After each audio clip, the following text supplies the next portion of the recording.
Wall Street. This is the Money Man Report. Now it's time for the culture. My life, I'll tell you, my bread and butter is just what I've been talking about here. Being able to navigate the market, participating in companies all over the world, the magic of the stock market, and all the derivatives that go with it. But you know what? My new developmental stuff, getting ready for the coming year, what's really happening is real estate.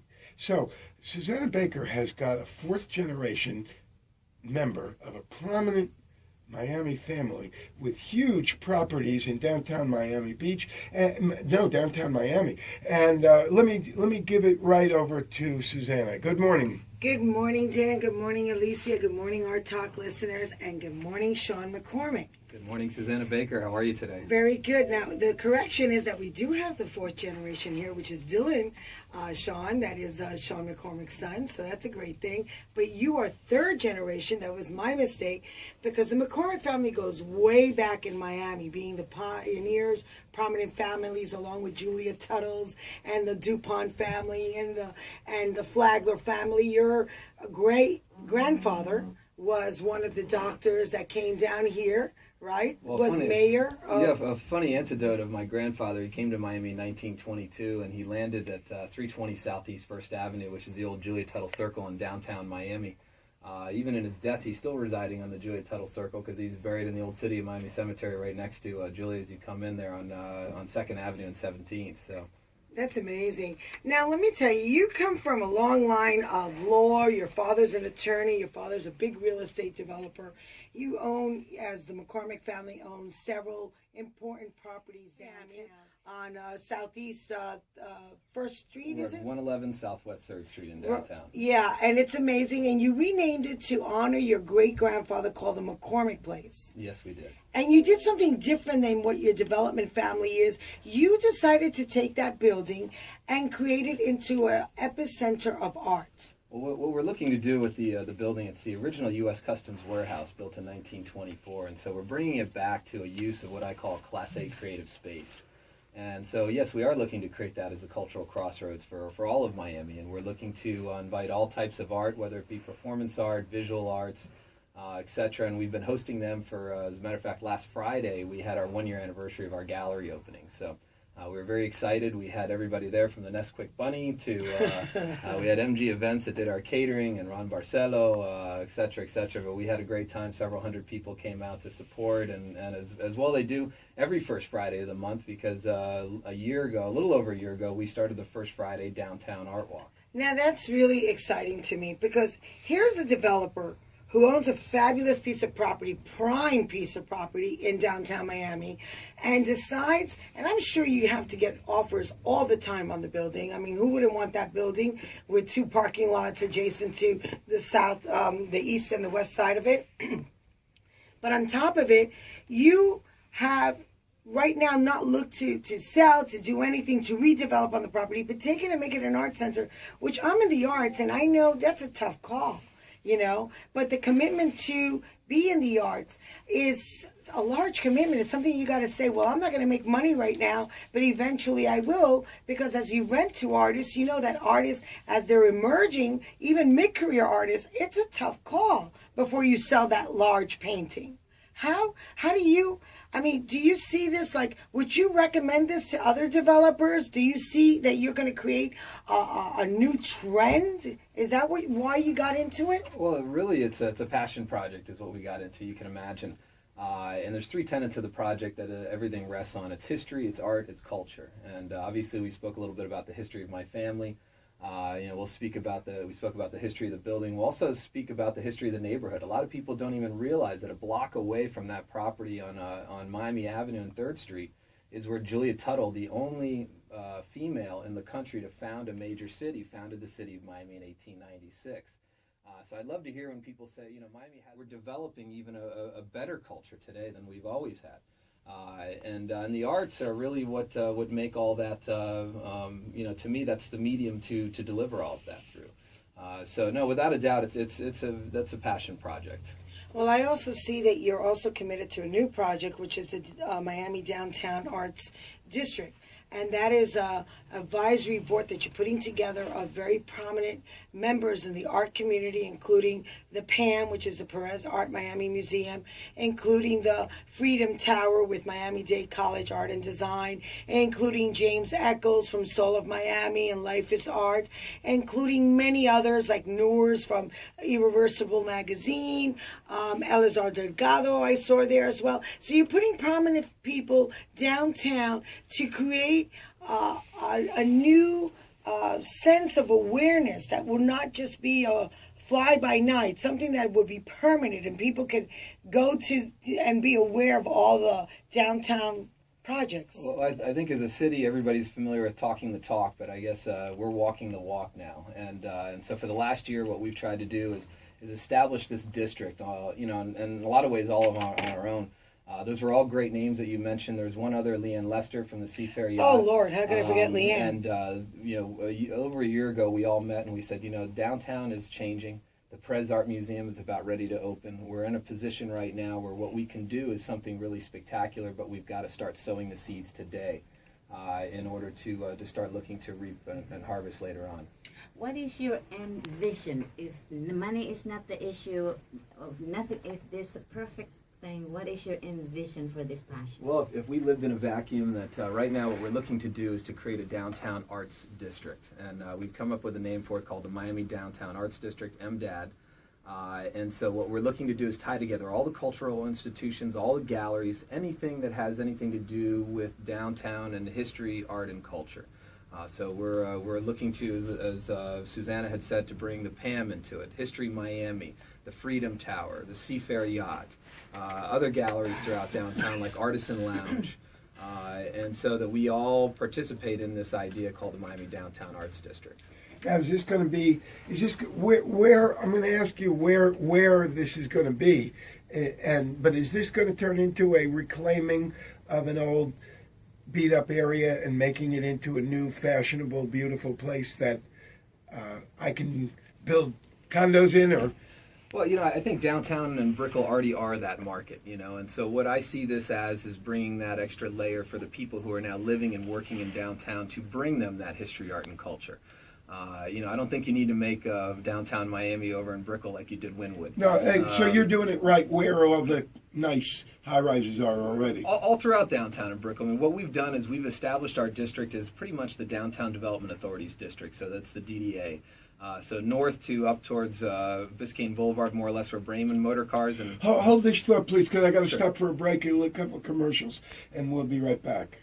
We've got a little bit of time left here, so I would like to...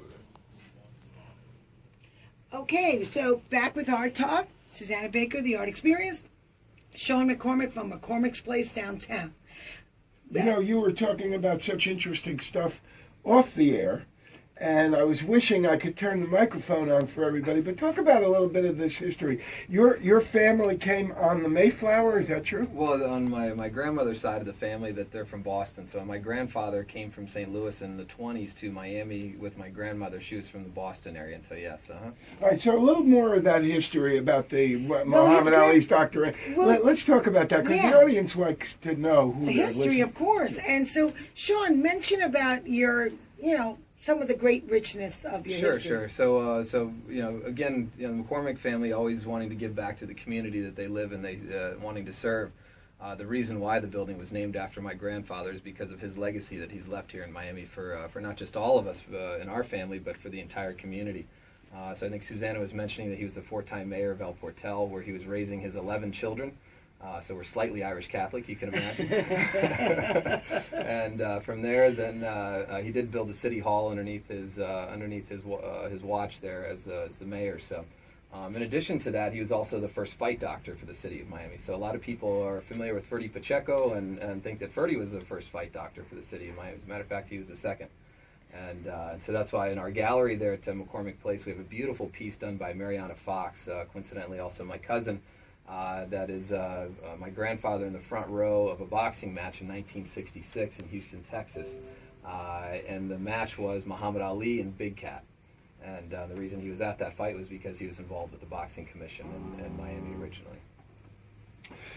You know, what fascinates me is most of us are doing the best we can to become nouveau riche, new money, and but people talk about old money. But it's at what point do you?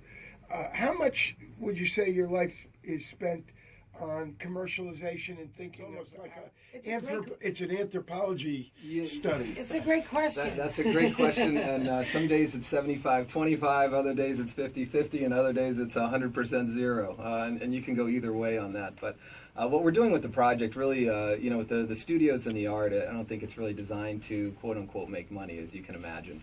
We house 3 floors of studios in the building, so our 2nd, 3rd, and 7th floor. So the 2nd and 3rd floor are individual artist studios. The 7th floor of the building has Eleazar Delgado Studios. Eleazar has taken the entire floor and created his own masterpiece up there, as it were, for his studio, etc. But the gallery downstairs of McCormick Place on the 1st floor is also a special event space, and so we look to rent that out to corporations, to individuals, and so that way we can kind of recoup some of our investment here within the building and the arts and the culture. And then other people of the community can come in and enjoy that space as their own, whether they be renting it as a corporate event or whether they be doing their birthday party, their own art opening, etc. When you were brought up, and your boy is quietly the most well-behaved guy I ever saw. You can't even tell he's in the studio He here. is the best guy in the world. He is. Well, I've got one that used to look like that. Now he's 6 feet tall. But anyway, so when you're bringing up your son, and when you were brought up, were you brought up to? Alicia's got a business card, and on the back of it, on Alicia's, she's a money manager, and on the back of her card is a quote that she's kind of saying what she believes that people of old money teach their children. And what it says is your money belongs in your pocket. And it's only, and you deserve to be paid an income for the use of your money. And it's only when you see something really exciting that you really have a compelling belief that you're going to be able to make a lot of money on it. That's the only time you take risk. Is that the way you were truly brought up? Or the conception of what people think do you understand my question? There's an old expression, I think, and I don't know if this is where you're going, but all flash, no cash. All hat, no powder. Right. Keep your powder dry. Well, you know what? It's funny, honestly, and this is why I think Sean McCormick is so unique and out of the box. Following the lineage of the McCormick family, he's taken something because he's an attorney. And he's also, a developer. But what he decided was to do something in the arts, because the buzz is that Miami is the epicenter of contemporary art in the world. And so what he said was, you know what? I'm not going to rent this to attorneys where I know I'm going to have safe income every month. I am going to do a passionate project because this is what I believe in. This is what I think can happen. Now, I'm almost believing that when Miami is a strange city in the sense that when the sun goes down, everything seems to stop in Miami except for a couple of pockets in town, And so on the beach, it's always 24/7. But if you're like now with the big condos that are downtown, yes, you got to cross the street. Some of the restaurants that come alive with the Heat game, of course, that brings people to the neighborhood. With the Adrian Arch, that brings people to the neighborhood. So those particular nights of performance, you have people in the neighborhood. So I think the downtown arts is trying to do the same thing like the Adrian Arch that established itself. It took a couple of years before now you could see constantly shows in the Adrian Arch and people coming from all over parking and then afterwards having the overspill go to the restaurants. So now I'm believing the Seafair is a $40 million yacht that was brought down and now permanently, and we're going to have Leanne Lester on our show. She built a beautiful 6-story, $40 million yacht, docked it at the Intercontinental, and it used to travel 28 ports. She now recently decided, I'm not going anywhere. I'm leaving this $40 million beautiful yacht right here. And I'm going to start building this buzz in the downtown area because I'm assuming, and I know the goal is, and I'm going to be part of this too, is to do the same thing what the Adrian Arch did, same thing what the Heat, the American Airlines Arena does, to do the same thing using big industry partners like the PAM, like Seafair, like all history of Miami. And so what happens is that if the buzz goes out, then it could be the first Fridays, and we bring in 10,000 people. It overflows to businesses, and then before you know it, they'll be doing that later on in a daily basis. And I think that's where you're going. I just had somebody in Texas tell me that they heard that there's no more deals left, no more real estate deals in Miami anymore. Not true. It's all gone. This is, you see, the reason that I like doing this, having you on the program and doing this feature, is because it's all commercial, it's all business, but it's done with a completely different view, because it has this element of art and social utility and enjoyment and well-roundedness. You were talking about having the Heat game.